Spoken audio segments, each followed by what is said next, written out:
So your boy here, the Chris Phoenix, through once again for the second consecutive week, had got 10 correct picks. That's right, 10 correct picks. So if you want to take a review, week 1, 11, week 2, 10, and week 3, of course, 10 again. How we'll do this week? Well, let's find out. So anyways, guys, week 4 of the 2016/17 NFL season. Can't believe it. First quarter of the NFL season is already come and gone. This is one thing I hate about the NFL season. It ends too goddamn quick, at least compared to other sports. And I get it. Some people say it's just enough, and I understand that. But, anyways, so we get to tonight's game. We say tonight because I'm recording this and posting this on Thursday. Yeah, work gets you tired as hell. Anyways, the Miami Dolphins head to Cincinnati to take on the Bengals. Let me just be upfront about this. The Dolphins' defense, I don't care what anybody says, it ain't that good. Look what they did against second string and third string quarterback with the Patriots. And, the Seahawks have had a hard time scoring points this season. And come on, they were facing the Browns last week. Seriously. Anywho, they take on the Bengals, who just defensively, they really disappointed me. And by the way, I'm not trashing the Dolphins' defense. I'm not saying they're bad. I just think they're okay. Not great, but they're okay. And the Bengals' defense, however, has really surprised me in not a good way. They're a team that I thought would be better defensively, and it's a real shame to see how, not very well they've done. I mean, I understand you face Pittsburgh, you face Denver. Those are two tough, offensively good teams. But, really? Ryan Fitzpatrick and the Jets. I'll get to him real quick soon. But back to this game. Both teams are 1-2. Obviously, something's got to give. I'm going to go with the Bengals. I think the Bengals, I think it'll be a little closer again than some people might give it, but I think the Bengals will edge it out there. Next, we got the Sunday games, of course. You got the Indianapolis Colts with Andrew Luck. I told you he was going to make a comeback, guys, and near the end, no one's like, oh, no, Andrew Luck's, dead. He takes on the Jacksonville Jaguars. Ugh, the Jaguars. It seems like every year the Jaguars make all these moves in free agency, and, they do nothing with it. Indianapolis. Should be a close game, though. Next, got the Panthers going to Atlanta, take on the Falcons. This is where Falcons fans saying, we were that one team that beat them in the regular season. And I'm sitting there going, yes, you did. Shout out Calvin Benjamin for not being there last season. And due to how bad the Falcons are defensively, expect this son of a bitch to do well if you have him in fantasy. So, Carolina. Next, you got the Bills take on the Patriots. This is funny because you have Jacoby Brissett, who got injured last week. And Jimmy Garoppolo, who of course is injured, but both are apparently practicing, supposedly.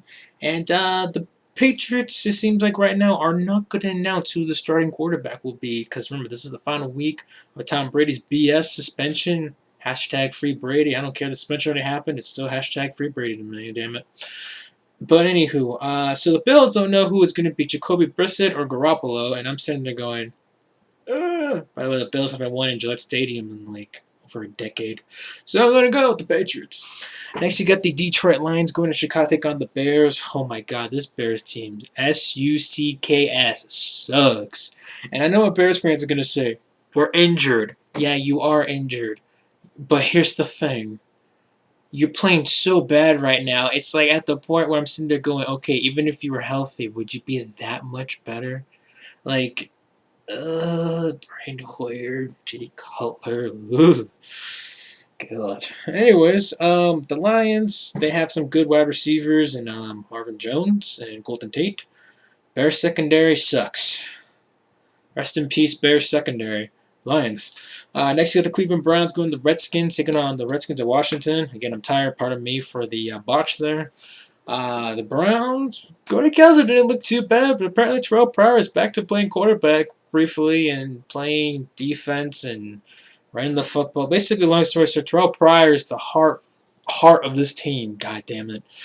But taking on the Redskins. I mean, the Redskins, I know, tweaked it out near the end against the Giants, but I mean, if you want to talk about talents between the Redskins and Browns, I think we could say the Redskins are that bit better, to say the least. Washington. Next, you got the Titans taking on the Texans. Tennessee almost had it last week, and then LOL, offensive pass interference. This Texan team, they're going to be pissed. And J.J. Watt's out for the season, at least it looks like it. You have them being embarrassed on Thursday Night Football last week. They got shut out to a third-string quarterback. Very nice. And they're going to raise hell because they love raising hell in that division. So, Houston. Next, you have Oakland Raiders take on the Baltimore Ravens. Now, here's the funny pick here because the Ravens just might be the worst undefeated team I've ever seen. And I know it's only been 3 weeks, but come on now. They barely beat the Bills. Yay. They had to come back by 20 points against the Browns, and they barely snuck against the Jaguars. I'm not impressed, all right? Now, they are 3-0. 3-0 is 3-0. I'm not going to hate on them for it. But all I'm saying is I'm not surprised. I won't be surprised the Raiders sneak up here, but the Raiders are still the Raiders. So. Ravens! So you got the Seahawks going to New York, take on the Jets. Now, Russell Wilson obviously got injured last week. No word if he's going to be able to start or not. He is practicing, so it's a good sign for Seahawks fans. But will he play? I don't know. I know they have, I forgot what his name is. They also have a rookie quarterback who looked rather decent last week. Then again, he was facing the 49ers. Taking on the Jets and Ryan Fitzpatrick. Yes, Mr. 6 interceptions. How many interceptions do you think he's going to throw to the likes of, Cam Chancellor, Richard Sherman and company, and Bobby Wagner? My guess is at least 3. In that case, Seahawks should win. By the way, shout out to, who was it? Was it Darren Sproles? Oh, Darren Sproles. Who was that just got signed by the Seahawks? It wasn't Darren Sproles. It was like former Saints.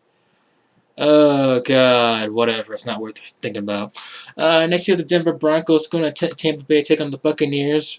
Will the real Jameis Winston please stand up? The man threw for over 400 yards. Granted, he threw the ball like 58 times. But this guy is an idiot. And I'm a fan of his, and I'm calling him an idiot. Like, this guy has so much talent. And yet, at the end of the game against the Rams, I'm going to throw it.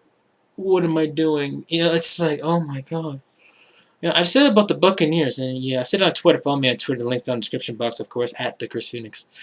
That the Bucs have the talent, but oh my God, it's just the decision making is blinding. So in that case, Trevor Siemian looked pretty good last week. I know people have been hating on me, saying, "Oh, you're passing on Trevor Siemian. Screw you." Hey, he's already played better than what Payton did last year, and you guys won a Super Bowl, so high hopes. But Broncos. Next, you have the Dallas Cowboys taking on the San Francisco 49ers. Yay. Dak Prescott might actually throw for more than 1 touchdown in this game because the 49ers defense sucks. Dallas. I'd say San Francisco overall sucks. Their football team, at least. Next, you got the Los Angeles Rams taking on the Cardinals in Arizona. Now, here's the funny thing. The Cardinals are in a tough situation. You look at that team, Carson Palmer isn't playing well. Their defense didn't look all that great last week. Aaron Donald's a beast. The Rams, I think you could say they possibly could be 0-3. Unrealistically, I'd say they should be 1-2. So them being 2-1, don't get high hopes. The Rams have had, ability to go into Arizona and sneak in a victory in the past. So again, upset alert.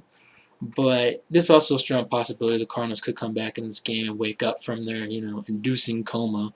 So I'm going to say they'll win this game. Cardinals. Next up, the Saints going to the Chargers, taking San Diego against the Chargers. Drew Brees taking his former team. As bad as the Chargers are, at least the Chargers show somewhat of a defense, unlike the Saints. But I want to pick the Saints here. Ah, damn it, I'm going to pick the Saints. I know it's going to be hard to pick them, but, at least Saints have Brandon Cooks, a decent wide receiver. Chargers, still without Keenan Allen for the whole entire season. And Philip Rivers and company could throw some points, but it's going to be a shootout, baby. So then you go to the Sunday night football game against the Kansas City Chiefs at Pittsburgh. Both teams entering 2-1. Alex Smith versus Ben Roethlisberger. I think Jamal Charles is still out. Oh my god. Why did I draft that son of a bitch in fantasy? I will never know. But anywho, the Steelers, they got trampled on by the Eagles last week. What was up with that? Carson Wentz looked like Tom Brady or something out there. He was just, you thought he was a rookie, okay. But that defense played really well in Ben Roethlisberger. So, Chiefs usually show a decent defense, but I don't know with the Steelers. Steelers usually do well, I believe, on Sunday Night Football games. I know that doesn't matter all that much, but I think the Steelers will win. And last, we go to the Monday Night Football game. Should be an interesting one here, too. We got the New York Football Giants, the G-Men, taking on the Vikings. Shout out Odell Beckham Jr. for getting in a fight with the kicker's net. Screw Hillary versus Trump. Can we just have Odell Beckham versus the net? That'd be such a better political war between the two. Anywho, so back to this. The Vikings are legit. They're just a legit team. It's plain and simple. Their defense is good. Sam Bradford's playing decent. They seem to be somewhat moving the football even without Adrian Peterson. And Stephon Diggs is like, give me the ball. I am going to show the world and the country that I am good. So with that being said, I'm going to pick the Vikings in this one. The Vikings could be 4-0. And the Bears most likely would be 0-4. Hey, Viking fans, you can now laugh at your Chicago Bears fans. Anyways, shout out Mr. Champ. Anyways, that's it for me, you guys. Hope you guys enjoyed this video. Comment down below. Subscribe if you have not. The link is down in the description box. And check out webpodsgames.com. That link will also be down in the description box. I am tired as hell. I want to go to bed. And I'm probably going to go to bed real soon. With that being said, peace, y'all.